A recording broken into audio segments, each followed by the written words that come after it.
Assalamualaikum warahmatullahi wabarakatuh. Pemerintah secara resmi menyampaikan surat Presiden Rancangan Undang-Undang Ibu Kota Negara yang terdiri dari 34 pasal 9 bab kepada Dewan Perwakilan Rakyat.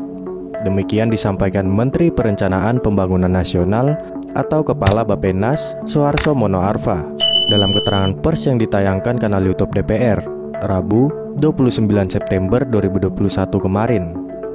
Menurut dia, isi dalam RUU IKN menyangkut visi IKN, pengorganisasian, pengelolaan, tahapan pembangunan, tahapan pemindahan, hingga pembiayaan.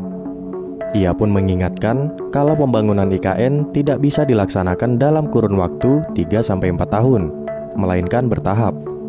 Dirinya pun menyebut sebenarnya hari ini telah dimulai untuk pembangunan yang sifatnya adalah infrastruktur logistik di sekitar Kalimantan Timur untuk menunjang IKN yang akan datang.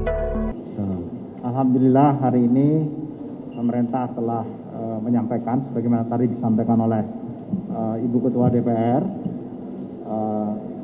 rancangan Undang-Undang Ibu Kota Negara yang terdiri dari 34 pasal 9 bab. Jadi Undang-Undang Ibu Kota Negara. Dan undang-undang ini sudah disusun.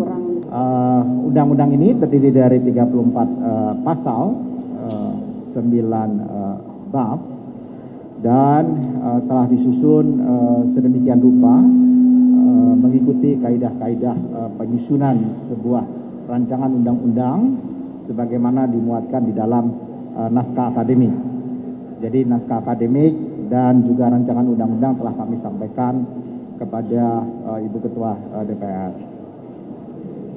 Isi di dalam undang-undang ini antara lain menyangkut visi dari Ibu Kota Negara, kemudian bentuk pengorganisasian, pengelolaan, dan kemudian tahap-tahap pembangunannya, sampai kemudian tahap pemindahannya, dan bagaimana pembiayaannya.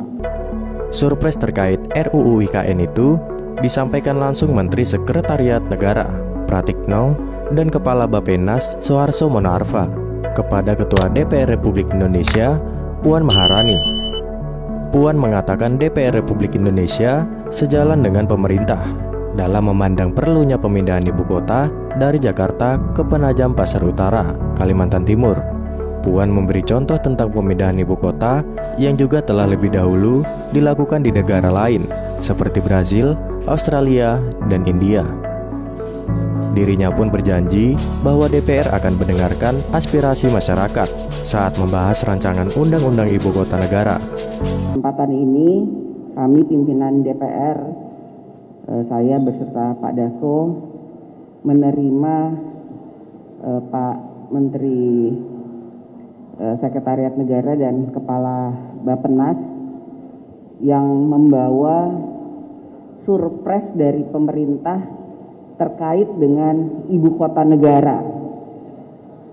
Tentu saja DPR RI sejalan dengan pemikiran pemerintah tentang perlunya memindahkan ibu kota negara Republik Indonesia. Dari apakah kemudian pernah ada negara yang memindahkan ibu kotanya? Banyak.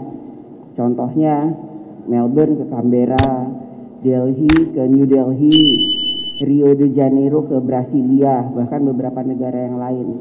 Dan pemikiran tentang memindahkan negara itu sudah pernah juga tercetus atau disampaikan oleh Presiden pertama Bapak Soekarno untuk memindahkan ibu kota negara ke tempat yang dianggap lebih baik dan tentu saja bisa bermanfaat dan dapat mensejahterakan masyarakat Indonesia.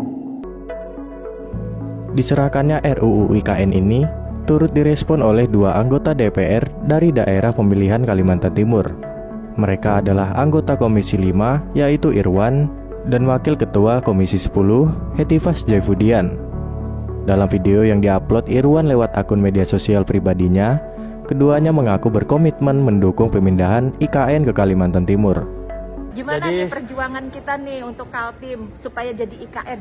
RUU-nya sudah masuk, percaya kan? Iya, optimis ya dukung Bu. Dukung nggak? Harus dong. Dukung dong, Komisi 5. Ya, kita, jadi Bu Hetipa bersama saya tentu komit ya, terutama terkait IKN ya Bu ya. IKN. Jadi bukan hanya pembangunan fisiknya, tetapi pembangunan sosialnya. Jangan sampai apa yang terjadi pasca IKN tidak menguntungkan Kaltim.